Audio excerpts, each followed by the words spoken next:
Olá pessoal do Valnisa, tudo bem? Com vocês alunos do 7º ano. Então mais uma semana o professor Fábio trazendo mais uma aula legal para a gente estudar de casa, né? A condição que nós temos hoje. Mas vamos lá, vamos seguindo, né? Nossa luta, nosso caminho, nossa perseverança. Recapitulando, estudamos micro-organismos, né pessoal? Os reinos, né? Monera, protista, os fungos. E agora estamos estudando o reino vegetal, tá certo? Turminha do 7º ano, presta atenção. E aí nós estudamos os grupos vegetais, que são 4 grupos, né? As briófitas, pteridófitas, gimnospermas e angiospermas, onde a coisa mais importante para garantir a evolução e adaptação dessas plantas no ambiente foi o quê? Foi a aquisição das estruturas reprodutivas, por exemplo, das flores, das sementes e também a aquisição do processo de polinização, tá bom? Então hoje nós começamos a estudar as plantas de uma forma diferente. Nós vamos estudar as partes que compõem a planta e quais são suas variações, tá bom? Então hoje nós vamos estudar raiz, caules e folhas. Então vamos comigo, vamos começar. Pega seu material, tem suas questões, vamos comigo. Então as partes dos vegetais, vamos lá. Então a primeira parte estudada é a raiz. A raiz em si, pessoal, ela tem a grande função de sustentação e estabilidade da planta, né? Porque a raiz vai crescer, é o primeiro elemento vegetal que cresce, em vistas à estabilidade e à segurança do crescimento vegetal. Mas tem um fato interessante e que todo mundo deve deduzir. Qual é a grande função da raiz? Óbvio, né? É absorver nutrientes do solo. E esses nutrientes são chamados de seiva bruta, porque eles são compostos por água e sais minerais. Então existe uma região da planta, deixa eu apontá-la para vocês aqui, ó.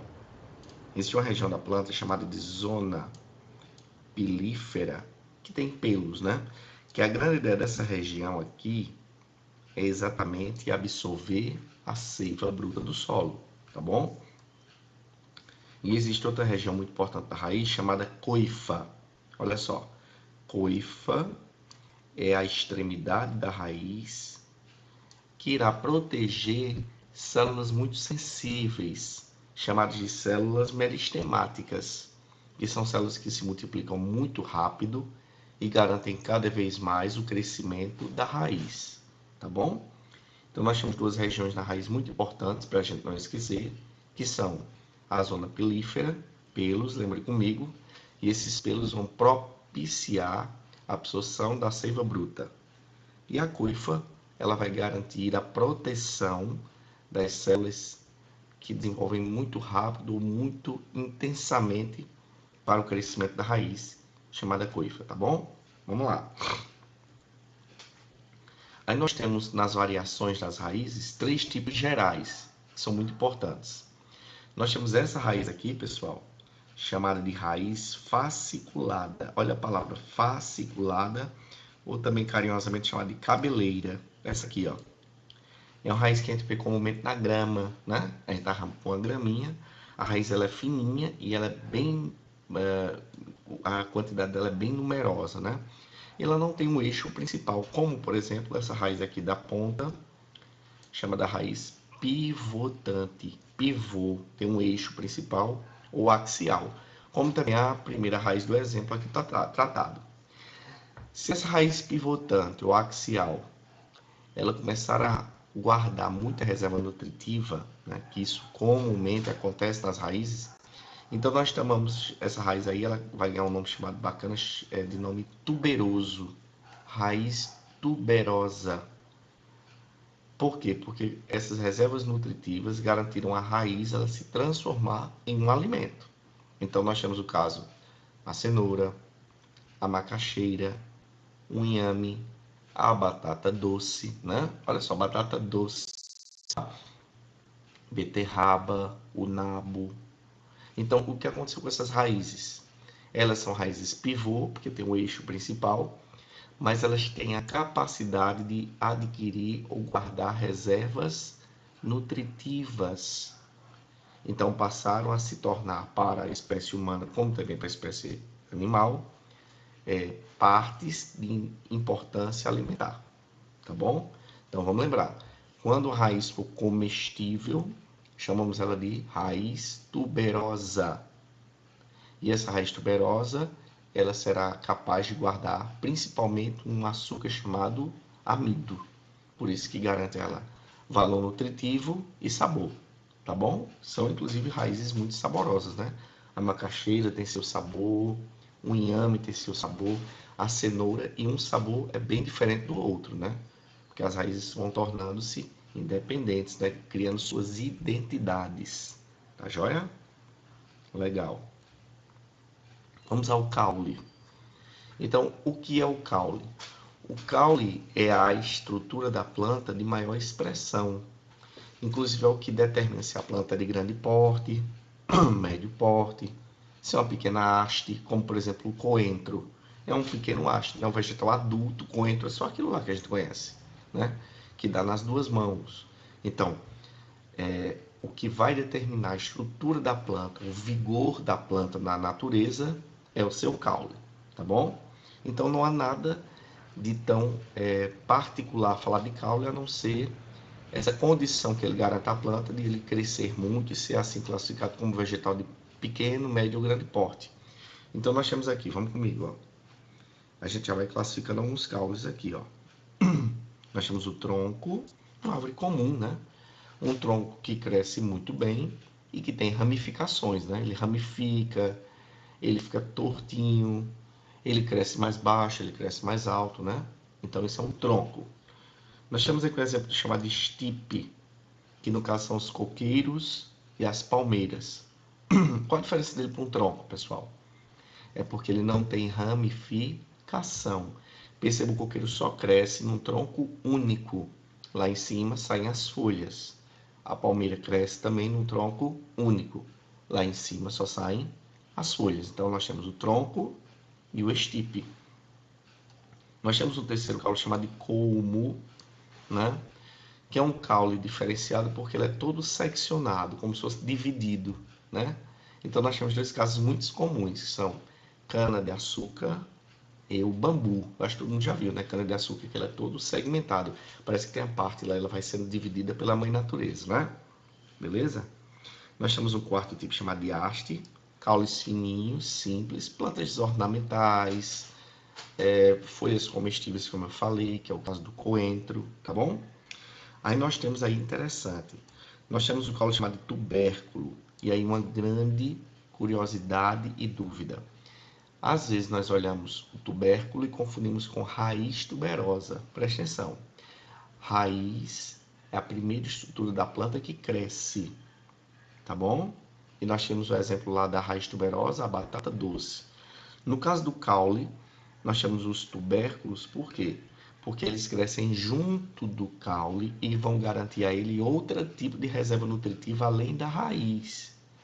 Então é como se eles fossem reservatórios do caule para guardar nutrientes. E aí vem a batatinha, né? Que é a grande dúvida das pessoas dizem, mas batatinha mesmo embaixo do solo, ele é raiz ou é caule? Ele é uma estrutura do caule que garante a ele uma reserva de nutrientes. A raiz da batatinha é fasciculada, tá certo? Então ele é a estrutura do caule, a batatinha, que é tubérculo, tá bom? Aí nós temos aqui o caule chamado de bulbo, desculpa esse logo, rizoma, que é um caule rasteiro, ó, perceba que ele é um caule rasteiro, ele está aqui, lembra até uma, vamos dizer, um conjunto de raízes, mas é um caule, e ele é muito comumente visto em avencas, né? Parece uma estruturazinha verdinha com os pelinhos escuros. De lá saem as folhas, né? Então ele tem um comportamento diferente. Ele não cresce como uma planta comum, que cresce a atmosfera. Ele cresce rasteiro, tomando de conta dos espaços daquela caqueira, né? Daquela jarra, né? E por fim nós temos um caule chamado bulbo, que é constituído por estruturas diferenciadas, lembram folhas, mas não são. São estruturas que vão se sobrepondo uma a outra, como pequenas folhas nutritivas. Vem o caso da cebola, vem o caso do alho, né? São como suas folhas modificadas umas sobre as outras, formando o que nós chamamos de catáfilo, né? Catáfilo foliar, compondo esse caule diferente chamado de bulbo. Então, olha só, nós tivemos aí 7 tipos de caules diferentes e suas caracterizações, né? Tá bom? Joia, vamos adiante. Nós temos aí, então, concluindo nossa terceira estrutura dos vegetais, são as folhas. Qual o grande fundamento de uma folha? A folha é verde, ela é terminal, e a sua grande expectativa são duas, na verdade.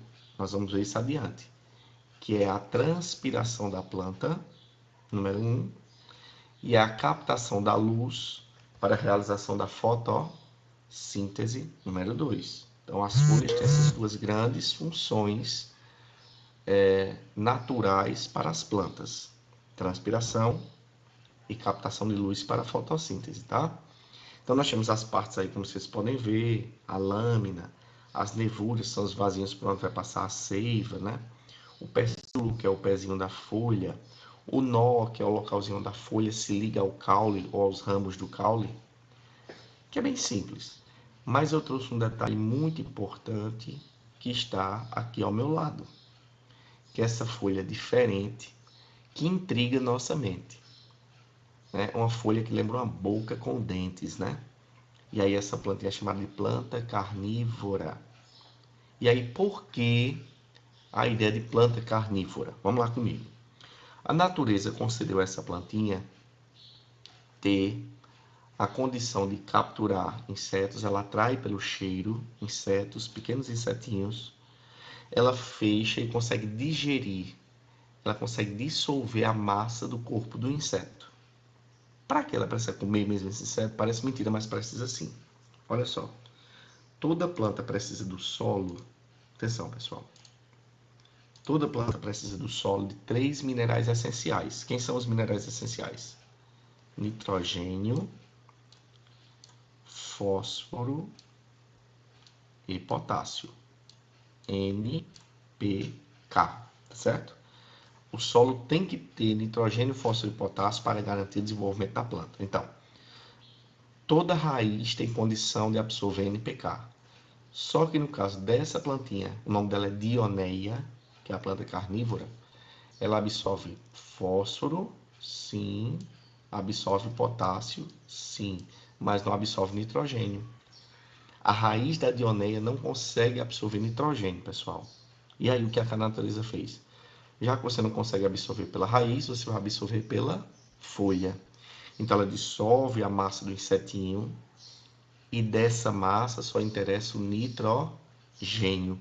A folhinha que absorve o nitrogênio morre e nascem novas folhinhas para repor aquela que morreu pelo trabalho de digerir o corpo do inseto, tá certo? Por isso que é muito comum para quem já teve ou quem já viu a criação desse tipo de plantinha no jarro, ela tem, por exemplo, 5 unidades, 5 folhinhas, né, que lembra as boquinhas. Com o passar de alguns meses, ele tem bem 20 ou 30 ou 40. Ele multiplica muito rápido. Por quê? Morre uma, nascem duas, nascem três, nascem quatro. Tá certo? Beleza? Então, uma folha diferente que desempenha um papel vital para o desenvolvimento da plantinha. Tá joia, pessoal? Ótimo. Joia tá com vocês. Atenção, raiz, caule e folha estudados. Próxima aula tem mais as outras partes vegetais, tá bom? Um abraço, tudo de bom. Até lá.